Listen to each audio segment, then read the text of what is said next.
Quirks, or individualities, as the original translation suggests, have been posited as this miracle of evolution. But today, we're going to be talking about how, almost without question, they're actually a bacterial disease. If you have not caught up on the My Hero Academia manga, I do not recommend you watch this video unless you just don't care about spoilers. With that being said, we'll be using things revolving around World War II, Unit 731 in Japan, as well as different scientific explorations into bioluminescence between bacteria, plants, and even a bit of talking about lobsters. So if you're ready to strap in, I'd like to begin, and we can discuss how Dr. Shiro Ishii, the man who inspired Dr. Ujiko, is very much responsible for an explanation on why quirks are in fact a disease. What is up, y'all? It's your boy Aniki. Today, like I mentioned in the intro, we will be discussing how quirks are a disease. Now, this is the second part of my History Academia series, where we dive into Japan's actual real-life history and find the ways that it's been integrated into the My Hero Academia manga. So, I'm going to start right now with, I know some people remember the beginning pages where they talk about the pinky toe and how the humans with quirks are the next stage of human evolution, and that's why they have those, or the lack of the second joint. I'm going to explain this to you now that this is common knowledge within the scientific community that it's vestigial, and it's been speculated for a long time that that will be phased out, even without the notion of quirks in existence. That's a bit of a red herring. What's important here is, as I've mentioned in the intro, the inspiration of Dr. Ujiko, or Kyudai Garaki, who is based on Shiro Ishii. But to get into that, before we get into that, I want to get into his quirk and his naming, because this all ties into his specialties as a geneticist and his overall just little references that Horikoshi put in there. So the first thing we got to unpack is Kyudai Garaki, and Kyudai specifically meaning shell, and then we pair that with his quirk Life Force. Now, one of the things that people sometimes would joke about, but it's something that is kind of arguable if you could get the right perfect circumstances, is that lobsters are immortal. Now, that's not exactly the case, but what it really is that lobsters do not have the condition that leads to them dying of old age. This is because lobsters produce what is called telomeres. Telomeres, say, or however the chemical is pronounced, go onto your telomeres. Your telomeres are these little caps on your DNA that keeps the information stored and fresh so that you can keep replicating cells. When your telomeres are eroded, the DNA stops being able to replicate, you hit the end of cell division, and that's what we call death by old age.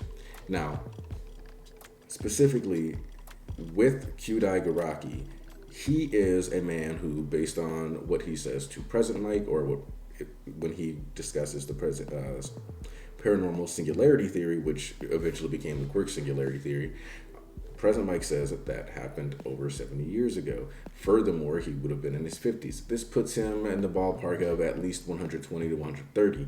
This would make Kyudai Garaki older than Larry the Lobster. And I'm not talking about Larry from SpongeBob. I'm talking about Larry, who's a lobster that happened to be found and stored in captivity. He was clocked to be at about 110 years old. There are also several other lobsters, such as George, that have been clocked at around 140. So the nebulous age of the doctor is a reference to the fact that many creatures with their telomere, lobsters specifically, can live to be well into their 100s if they're unchecked. This is especially able to be taken into consideration when you factor in how lobsters tend to die.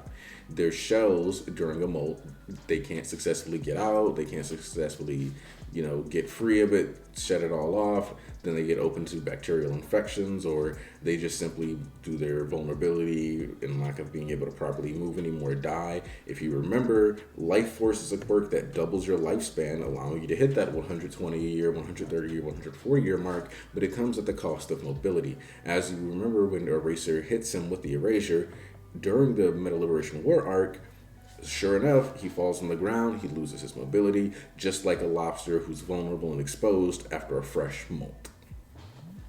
Now, to go even further into how we've researched the bioluminescence or bacteria, this is we have to go to his second name, the one that got MHA banned in China, the one that caused a lot of controversy, and that would be the name of Shiga Murata.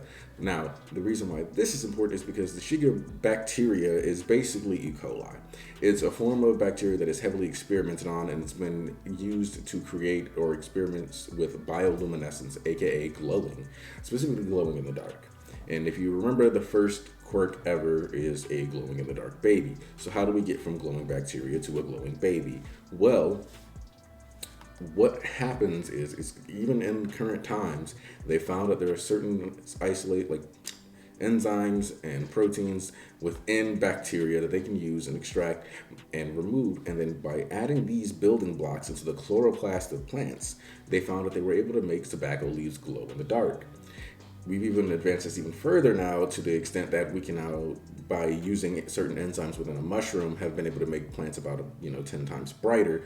But the point is that with experimentation with bacteria, we were able to figure out how to integrate that into other life forms and cause it to glow in the dark. You can even replicate these experiments at home if you're willing to put in the research and capable of acquiring an E. coli sample. This specific connection is where the Unit 731 comparisons really start to kick in overdrive, because it's important to note that E. coli, anthrax, syphilis, these are all various bacterial infections, the bubonic plague, that were all experimented with during the Unit 731 events. Now, these are pretty dark, so I have to tell you right now that I'm going to try to keep it a little light because I don't know how dark you guys are comfortable with, but understand that Dr. Shiro Ishii was a genuine prodigy of studying medicine, not necessarily the best at practicing it. You see, he was given the ability to access some of the most prominent and famous colleges and had a high education in medicine, but he was actually that invested in helping people. What he did was go around the world trying to learn things about different bacterial strands, and he assumed that the reason the Geneva Conventions banned bacterial or biological warfare is because they were effective, not because it was immoral. He never took any ethics classes. And so in the process, he, during his days, would find more and more cruel ways to conduct experiments. When he approached the emperor himself after becoming such a famous doctor of renown and that he wanted to set up a human experimentation compound, the emperor approved. During that compound, you would have live vivisections done where they would inject people with various forms of disease, and then while they were awake with no anesthesia, start cutting into them to make sure that they could see how the bacteria and the different diseases spread through their bodies.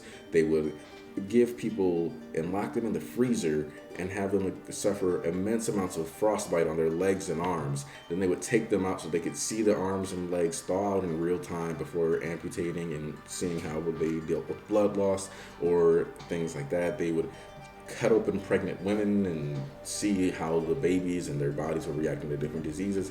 There's an extensive amount of horrible things done here, but it's important to remember that all of these do parallel within the world of My Hero Academia, because if you think back to Shigaraki's surgery, he's not getting cut up and having like muscles stuffed into him. He's got a bunch of tubes connected to him that seem to be feeding him different types of injections. These injections would then be going into his body, and in the process he's bleeding. You can see that he's got all these open wounds, and Kyudai Garaki is watching him. It doesn't seem like he has any anesthesia. He's just getting a swarm of injections built into his body that's causing him to rupture and suffer. Now, when you really look at that aspect, it starts to make even more sense when you think about the fact that if quirks are a disease, your body that's passed down, your body would be adjusted to having this particular strand of bacteria within you. Your body would be okay with that. But if a foreign quirk were to enter your body, such as One for All, then maybe, like the fourth user, your body's immune system would start to freak out. It would start to replicate more white blood cells. It would start to, while accepting the burden of having a second quirk and allowing you to use those powers, your body would also, in essence, be rejecting it, trying to push it out, trying to make sure that your body isn't overburdened and overflowing. This is partially why, if you think about it now, we talked about this earlier, lobsters do not have to deal with stress of having their DNA run out of information. We do. So in turn, a human that has to produce extra cells gets to at the endpoint of cell division faster and dies of old age. Simply look at the fourth one for all user who died of old age at 40. His body seemed to have died of natural causes due to the fact that he was simply fighting a disease this entire time. Now, you compare this to what happens with the quirk erasing bullets, and it makes even more sense because if you look at how we've made bacteria grow or in glow, and then how we've used specific chains from their DNA and then attach that to different plants, then you can look at this as, for example, the quirk erasing bullet and how it is a consistent functional injection, not an actual bullet, but rather a shot administered to you at a high velocity. You can kind of look at this even based on the way when Mirio was shot with it, he's hit and then it spreads through his body. If you look back to when Aizawa was hit with it, he gets to have the time to, okay, I've been injected before this goes into my bloodstream properly and starts shooting up and spreading through my body, or potentially attacking my nerve system, because depending on how you look at the depiction of Mirio, it could be argued that it's specifically an enzyme that focuses on the neurotransmitters and then rides those currents throughout the body instead of traveling through the circulatory system. Then you have to consider that, if this is effectively releasing a bacterial agent or, a bacterial disease into you, it's going through your body, isolating those particular building blocks in your DNA and then destroying them. That's why what Aries doing with what happens to those quirk erasing bullets and what Aries does manually are not inherently the same thing. What Aries does is channel her energy, rewind you, and have to figure things out and make adjustments. What Aries quirk is capable of doing when you take it, isolate it, and take certain strands of the DNA information and then apply that to other things and then shoot it into someone else and tell it directly with direct coding, like, hey, your job as this particular enzyme is to attack these particular protein chains within the DNA structure, and that will remove someone's quirk. That's what's happening with the quirk erasing bullets. Horikoshi has been very well researched in his tackling of these, and now to also even further corroborate this, though, understand that we have to talk about the theory of them being spread on the backs of mice. During the invasions of Manchuria, in the 731 compound, they would breed rats with the bubonic plague, with cholera, with all kinds of bacterial diseases. And in the process, they would then apply fleas to these rats and mice and drop cages of rats and mice into the areas of villages. And in the process, as the rats and mice would go, fleas would hop off, bite people, and then the diseases would spread. If you think back to already the similarities with how people would get vivisected at the 731 compound and their organs would become a jumble because of all the experimentation, and that's what happened with the no moon. And you factor in the fact that it's even a theory that mice potentially would have carried these diseases and spread them. And then you look at someone like Principal Nezu, whose age is intentionally withheld and was said to have been experimented on by humans in the past. How would it, if quirks were evolution and they were specifically a byproduct of human evolution, why would a mouse be able to manifest a quirk at all?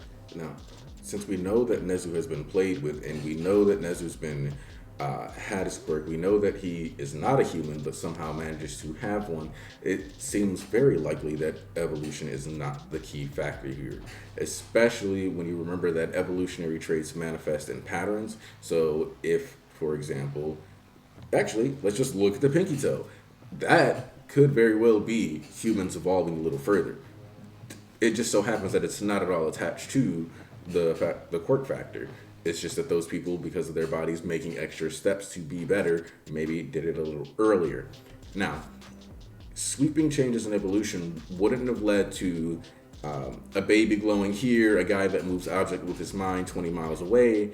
It would have led to, within one location, maybe a bunch of ice users are born. Within another location, these people are a bit more adapted to deserts and they have powers with sand. It'd be a lot more like Avatar, where you have different tribes forming than these random things popping up all over the place. And when you look at the Meta Liberation Army, before they became the Paranormal Liberation Front, they're basically a religious organization who hangs on the words of Redestro, the son of Destro, who they saw as the great liberator and savior who was going to be the hero through the advent of this miraculous time where quirks were beginning to become a thing. If you look at it from that angle, from the fact that Destro is a person who they were mobs formed around to throw stones at during that age, then it also seems very likely that if you had a bioluminescent baby born, that many people would have trafficked to and gone to see the baby for religious or scientific purposes, not knowing that the baby himself was carrying some kind of disease, whether it became airborne, similar to certain versions of anthrax, but not becoming a disease that kills people, but rather one that just simply over time infects their body. And the quirkless people would be those whose immune systems fought it off. This would also explain why people like Aerie have, white hair, because their bodies are even more susceptible and have even become more vulnerable to the stress of having that disease, and it's caused that bit of shock. Because if we're going to acknowledge this religious fervor and scientific interest, then it only makes sense that these people would have gone to the baby and then traveled back to their local regions or areas or come into contact with these people, just like we've seen within this past year or two with COVID, which also, ironically enough, started in China. Now, whether or not quirks are a manifested thing as far as like a natural occurring disease or a man-made disease, or perhaps even a disease of bacteria that fell from space on a rock, is uncertain. But one of the things that I think really come into play here that could justify quirks being man-made or just in general more of a weapon is just how some of them seem to impact the psyche. And I can't tell if All for One was just trying to, or Vestige for One was just trying to gas up Shigaraki, or if the Decay quirk was actually starting to become sentient, because when you remember, he wakes up and he's got one voice that's yelling like destroy, destroy, but then the other one's like get one for all. And I don't know why Vestige for One would yell destroy, destroy, and then be like, but also before you destroy, go get one for all.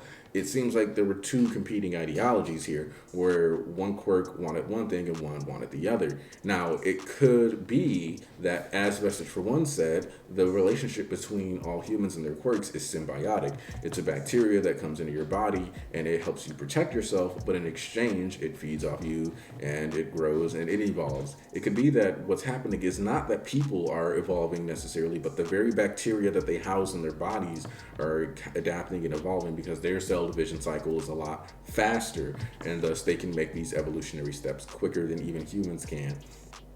And that when you have these variant quirks that pop up, like All for One, like Rewind, like Decay, that it's that bacteria making another step towards its evolution, becoming a higher strand and the caliber of the disease that it is.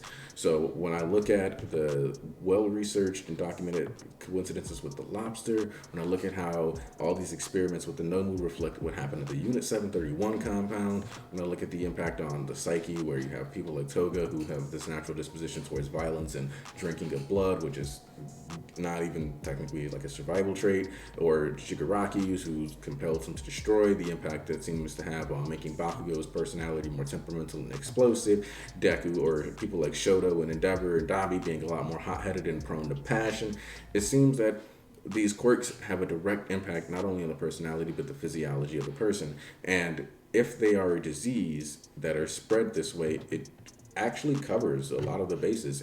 And when you think about how Shigaraki refers to the heroes as government-sponsored weapons of violence, and you think back to the history of Japan with these, with the fleas spreading diseases, with just in general sitting there and giving people injections to see if they live or die, and then the fact that Kyudai Garaki was more or less buried, similar to Dr. Shiro Ishii's legacy that was buried by the United States, and the advent of All Might is comparable to the Japanese rush hour of the gods.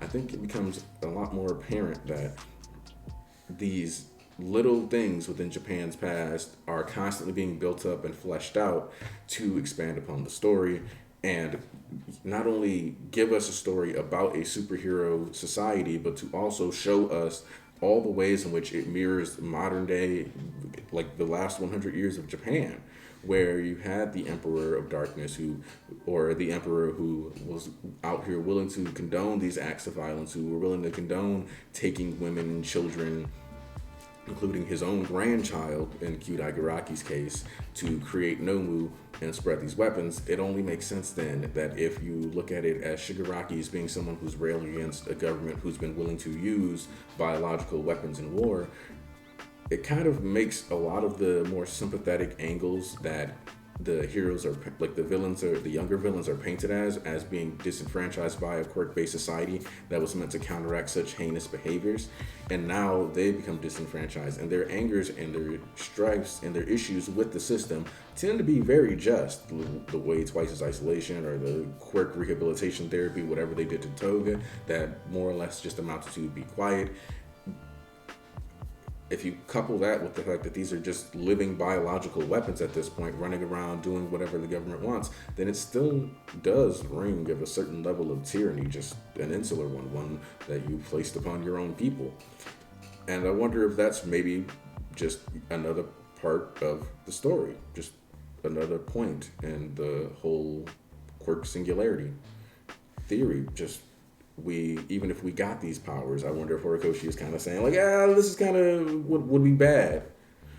I'm not sure if that's the whole point of that, but I do know that there's, especially if you want to go look into it even more, I tried to keep this video rather tame, a lot of grounds for assuming that quirks are in fact a disease, from the lack of lining up with evolutionary science to the fact that the weapons based on them tend to be injections, to the fact that it's very clear that the start of the series emphasizes bioluminescent baby as in reference towards the fact that bacteria are called that and plants are called that. So overall, let me know what you guys think. Do you think that Kyudai Garaki and Shiga Murata and those names that were, also keep in mind that Murata meant log, like literally, because the Unit 731 compound was right next to a lumber mill. That's why they used Murata and log, because their prisoners' limbs and stuff also got chopped off, like when they would put them in ice water until a layer of ice formed over and then sawed it off so that they were like logs. Very dark stuff. Like I said, I tried to parse it down and give you a very small window into how disgusting some of the tortures and barbarous acts within the prison were, but I wanted you to know that they did in fact happen and they do inspire this, because I thought it would be disingenuous to not include and inform you on some of those terrible actions. So, Overhaul's theory to me lines up. Quirks are a disease carried on the backs of mice. Whether or not that's 100% what Horikoshi is going for, I can't pretend to tell you I know. I can just tell you that there's a lot of coincidences and things within this story that seem to indicate that Horikoshi is in fact going for this. So, if you'd like to wish me a happy birthday today when I'm releasing this video, hopefully, then go ahead and like and subscribe. I just hope that you guys enjoyed this piece of content. Make sure you tell me what you know and think about this down below. And if you feel really generous in making sure that the church and MMHA is well funded, then you can even join and become a member. This has been a video that I just wanted to work on for a while now. I'm glad to finally have the recording done. Hope you guys appreciate this. I'm Aniki, and I'm out.